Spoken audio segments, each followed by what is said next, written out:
Bene data ndabaramukije mu izina ry'umwami wacu Yesu Kristo. Ubuntu n'amahoro biva ku Mana data wa twese bibane natwe twese. Yaho ndanezerewe kongera kuza imbere yanyu kugira ngo tuganire ivy'ijambo ry'Imana. Izina ryanje nitwa Françoise Habonayo. Hanyuma uyu munsi Yesu yashize mu mutima kuganira namwe ku kintu cerekeye ingene tugenda muri iyi si, ingene tuyigendamwo turi abantu b'Imana kandi tuba mu isi igoye ifise ivyisaba, kenshi vyisaba ugasanga nibinyuranye n'ivy'Imana dushaka ko, none twogenda gute nk'abantu b'Imana. Ivyo nivyo tugiye kuganira ko muri uyu mwanya tuza kubana namwe. Imana nishimwe. Reka dusenge.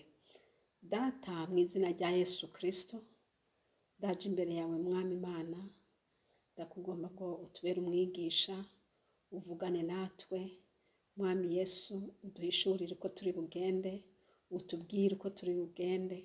Mpezagije abantu bose mwami Imana bariko baranyumviriza muri kano kanya, ubaha umugisha, bagirire neza, kandi uko tuza gushishikara tuganira ndakwinginga guze gushishikara wugurura amaso yabo mbere mwami Yesu, nivyo byose byoba byarabamereye nabi bagende baroroherwa ku buryo bw'uko iyi video iza guhera mwami Yesu nabo baronse gukira kuva iwawe. Ndagushimiye mwami kuza bikubikora gutyo, ni mu izina ryawe ryera Yesu, amen. Nababwiye yuko tugiye kuganira ku vy'uru rugendo twatanguye ko kuja mu ijuru. Uru rugendo turimwo n'urugendo turutanguye twenyene, hariho abatubanjirije bararenganye, umunsi natwe nitwe tuhari, kandi natwe kumbura ejo tuzatwarenganye. Ariko ico tugomba kuvugana uyu munsi ni ingene tugenda muri uru rugendo. Uru rugendo navuga yuko turubayemwo dufise double nationalité, dufise kuba turi abantu basanzwe, abantu basanzwe baba mu muryango kanaka, uva mu muryango umeze uku, kandi bikagira ko nkaba ndi mwene Mana, ndi mu ruhande rw'abana b'Imana. Yesu nashimwe. Nza kwifadikiza rero aya mashurwe abiri nashize hano. Ibishurwe tuvuge yuko ari ubu buzima bwo muri iyi si turimwo. Abantu baribonye, umuntu wese yoribona aravuga ati iri shurwe rimeze neza, rifise amababi angana gutya na gutya. Ni nk'uko uyu munsi abantu bashaka kumbona bakavuga bati Françoise ni umumama avuka ikiremba, abavyeyi biwe ni naka na naka, yararongowe, afise umugabo, afise abana. Uko nyene uko ushobora kumbona n'ibyo ushobora kubunziko. Mu rundi ruhande hariho ubundi buzima. Françoise ni mwene Mana, Françoise ni mwene Mana, kandi no mu Mana nyene hariho ivyiza. Yakijijwe afise imyaka iyi, afise ingabire izi n'izi, ibikorwa by'Imana abikora gutya na gutya. Imana nishimwe. Rero muri uyu muntu aba mw'isi canke aba muri uyu muryango badakijijwe, ni gute ashobora kugenda akakurikiza ivy'Imana ishaka mugabo kandi ari muri uyu muryango? Akarorero novuga nti jewe navukiye mu muryango w'abantu batazi Imana. Ico gihe ntibari bazi Imana, ariko uyu munsi bamwe barakijijwe, abandi baratashe.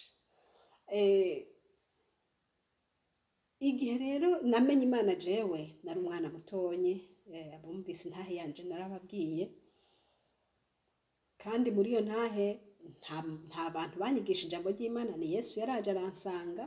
Umuntu yaraje anzana agatabo kamwe niko nasomye, hanyuma nizera ibiri muri ako gatabo. Yesu aba arashitse mu mutima wanje, niho rero naciye ntangura kuza ndagenda kw'isengero, ariko nagiye mu mutima nza nahuye na Yesu. Imana nishimwe. Rero muri uko kuba rero unamaze kumenya Imana, mfise Yesu mu bugingo bwanje, hanyuma nkongera nkaba muri uyu muryango. Ico gihe ntibari bakijijwe, ndibuka hari abapfumu baraza muhira iwacu, ivyo bavugana nibo bari babizi, hanyuma mvukira aho hantu. None ni gute nashoboye kubandanya inzira y'Imana kandi mva aho hantu? Ndagomba rero kugira ngo tuganire ingene niba uri mu Mana by'ukuri, ni ukuvuga ngo ubugingo bwa Kristo buba buri muri wewe, kandi niba buri muri wewe, naho uza gushishikara kubana n'aba bantu, kubana nabo ntibisohora Yesu muri wewe. Oya, kubana nabo ntibisohora mpwemu yera muri wewe. Ariko ico bikoze, aba barashobora kukwempoza cyangwa kugutuma gukora ibintu mpwemu yera adashima. Hanyuma nasoma muri Bibiliya nkahasanga ijambo rivuga ngo mwubaha abavyeyi, mwubaha abaganza. Kandi mu rundi ruhande, bamwe b'abavyeyi canke bamwe batuganza, ugasanga ivyo bagusaba kenshi na kenshi hari igihe biba binyuranye n'ivyo ijambo ry'Imana risaba. Uko niko vyambereye ko niyo ntahe nagomba kuza ndavugana namwe kugira ngo nsobanure ingene bikunda by'ukuri ko dushobora kugenda muri iyo nzira. Kandi navuze novuga dufise double nationalité, tuba mw'isi kandi tukongera tukaba no mu Mana. Imana nishimwe. Hama rero jewe igihe nakizwa nari umwana mutoya, nababwiye, kandi mu nzu iwacu ntibari bakijijwe. Rero umuvyeyi wacu papa yarakunda kunywa inzoga, kandi akakunda no kuziduha.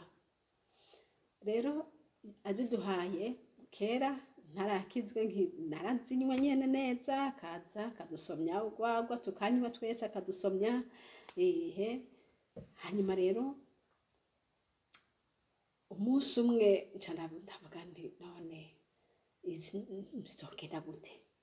Nkumva nyene singomba kuzinywa, mugabo kubera yuko ari umuvyeyi wanje kandi akaba azimpaye, nkumva umenga nkwiye kumwumvira, kuko ijambo ry'Imana rivuga ngo twumvira abavyeyi.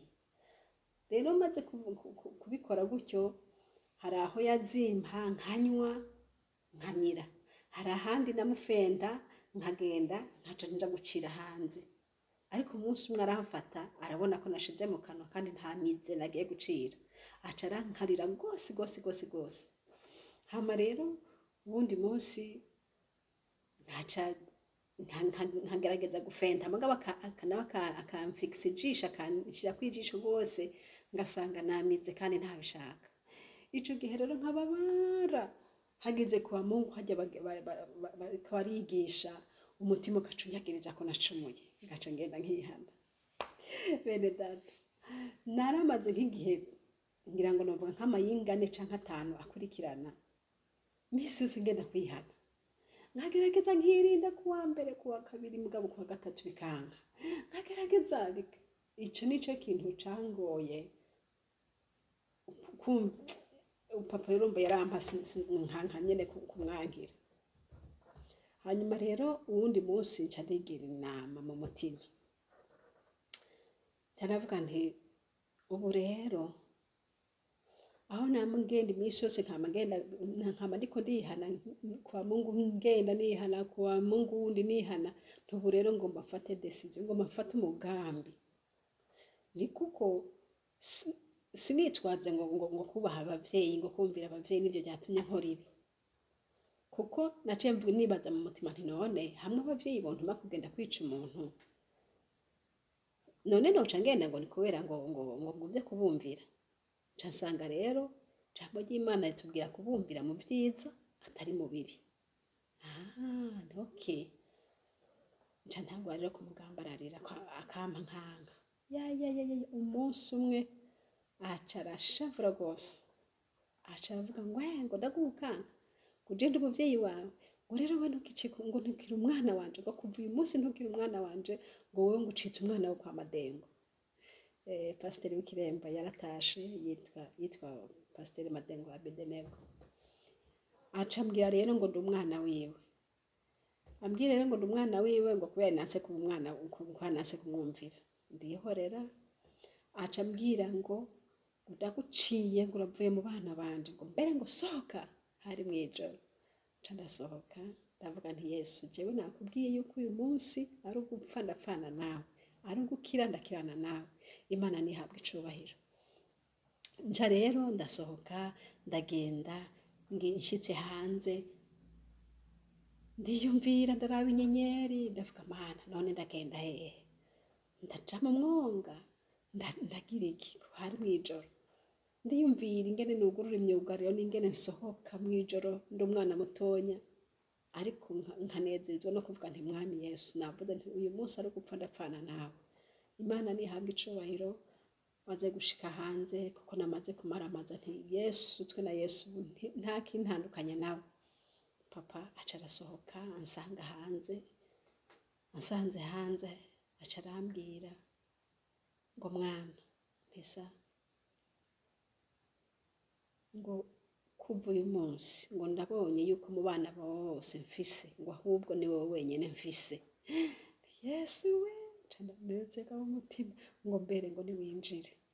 Ndongera ndinjira ndashima Yesu guhera uwo munsi Yesu abangiriye neza. Yesu abaraneshereje ntiyasubiye kungora ngo ninywe inzoga ntiyasubiye kungoza biriya na biriya amenye neza yuko ari ikintu abakijijwe canke abantu basenga badakora